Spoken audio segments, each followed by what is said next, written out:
आइए सुने युग ऋषि की अमृतवाणी। आज का विषय है सात्विकता से सिद्धि।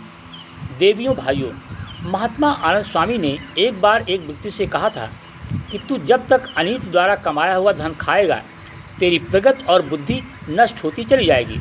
अतः हमें सात्विक अन्न खाना चाहिए। अन्नमय कोश की साधना के लिए आपको विशेष रूप से विचार करना होगा कि आपका आहार सात्विक है या नहीं। यहाँ अन्न से मतलब आजीविका से है।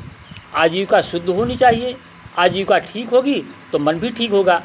मनुष्य के जीवन में आजीविका का अपना महत्व है, अन्न का अपना महत्व है। यदि ये शुद्ध होंगे तो साधना से सिद्धि मिलने में देर नहीं होगी।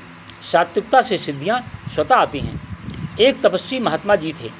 वो एक पेड़ के नीचे बैठे थे कि एक चिड़िया ने बीट कर दिया। उन्होंने उसकी ओर देखा और वो जलकर भस्म हो गई। महात्मा जी को अपनी सिद्धि पर अहंकार हो गया था। एक दिन वे एक गांव में गए और एक महिला से भीख मांगने लगे। महिला ने कहा, आप थोड़ी देर रुकें। थोड़ी देर बाद भी जब वो नहीं आई तो महात्मा जी ने आवाज़ लगाई। महिला बोली कि इस समय हम योगाभ्यास कर रहे हैं। पति की सेवा करना, खाना खिलाना, बच्चों को स्कूल भेजना, ये मेरा योगाभ्यास है। जब ये खत्म हो जाएगा तो हम आपकी सेवा करेंगे।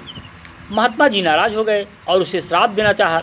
महिला बोली कि महात्मन, हम चिड़िया नहीं हैं जो आप हमें जला देंगे। महिला के इस कथन से महात्मा जी को आत्मज्ञान हुई और वे सोच में पड़ गए। उन्होंने पूछा कि तुम कैसे जानती हो कि ये घटना घटित हो चुकी है। महिला बोली कि मैं पति को ही परमेश्वर मानकर उनकी सेवा करती हूँ, जो हमारे लिए भोजन वस्त्र की व्यवस्था करते हैं, देखभाल करते हैं। ये उसी का परिणाम है। महात्मा जी को उसने एक और गुरु के पास भेजा। वे बनिया के पास गए। वो प्रातःकाल से साय तक पूरी परिश्रम और ईमानदारी से अपनी दुकानदारी करता था। यही उसका नित्य का योगाभ्यास था। इसके बाद महात्मा जी एक और व्यक्ति के पास गए। वो भी ईमानदारी के साथ अपने कर्तव्य कर्म सफाई के काम में लगा रहता था। शाम को माता पिता की सेवा करता। उसने भी महात्मा जी को बतलाया कि देखा, हमारा योगाभ्यास यही है ईमानदारी का योगाभ्यास, परिश्रम का योगाभ्यास। ओम शांति।